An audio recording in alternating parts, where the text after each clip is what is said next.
de la République. Merci, Monsieur Jaravel. Merci beaucoup. Monsieur Nury, pour le groupe Les Républicains. C'est à vous. Oui, merci beaucoup, Monsieur le Président.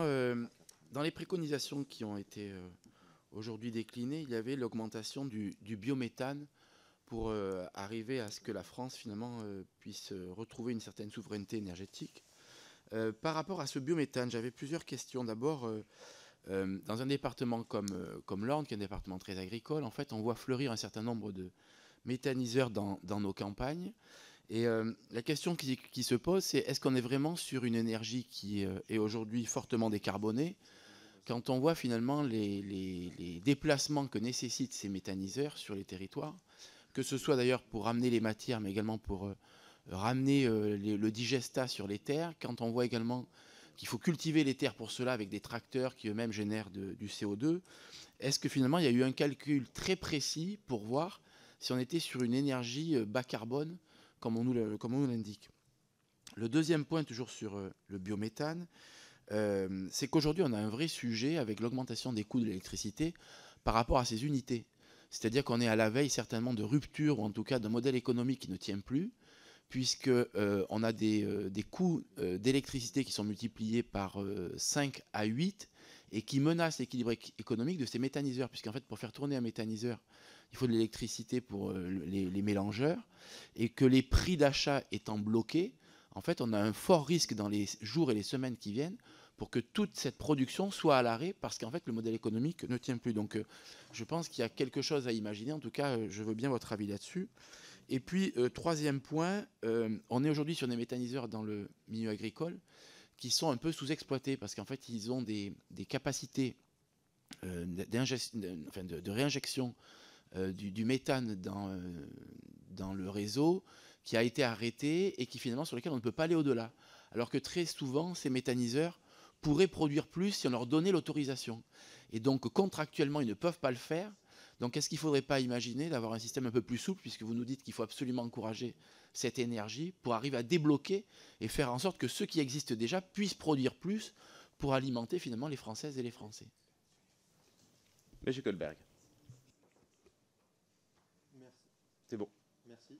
Non, c'est pas bon. Ça devrait être bon, allez-y. Ah, il y a un problème de micro là parce qu'il est rouge. Allez-y. Est-ce que c'est bon là? Non. Non. C'est curieux. Attendez. Oui, là, ok, c'est bon.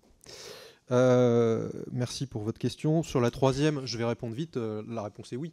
En fait, effectivement, augmenter la capacité de production des biométhaniseurs installés, là, il y a quelque chose de réglementaire à faire, parce qu'eux disent on peut produire plus, pourquoi les empêcher? Ça, on va tout à fait être d'accord. Sur le bilan carbone, il faut toujours voir ce que ça remplace. En fait, effectivement, et vous avez des études d'analyse cycle de vie qui ont été faites sur différents biométhanes agricoles.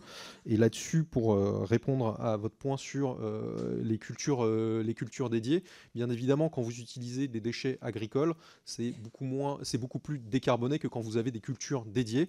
Mais enfin, on reste quand même sur des ordres de grandeur qui sont beaucoup plus faibles que le gaz fossile. Donc là, il faut bien voir ce que ça remplace. Et enfin, j'aimerais dire que à long terme, pour la neutralité carbone, l'électricité aujourd'hui, c'est 27% en gros de notre consommation énergétique finale. Ça atteindra peut-être 50-55%. Mettons que tout ça se soit décarboné, il faut bien produire de l'énergie avec le reste. Donc c'est pour ça que moi j'aime beaucoup parler de biométhane, d'hydrogène, de méthane de synthèse, parce que c'est des choses dont on aura besoin et dont on parle peu. Il faut décarboner l'électricité, en avoir plus, mais il faut s'occuper également du reste. Donc pour ça, je vous renvoie aux études ACV, l'ADEME en fait, analyse cycle de vie. Et enfin, pour le modèle économique, si vous voulez, c'est comme les renouvelables électriques. Hein. Il y a un bon système à trouver effectivement quand on a des variations, que ce soit sur les prix des matières ou le prix de l'électricité.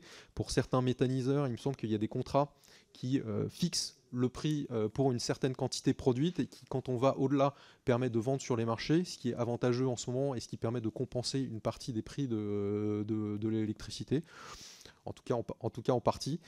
Oui, il y a un modèle économique à trouver, et en tout cas, on pourrait imaginer pour le tarif de rachat de faire évoluer ça plutôt dans un couloir avec une indexation sur le prix de l'électricité. Merci beaucoup,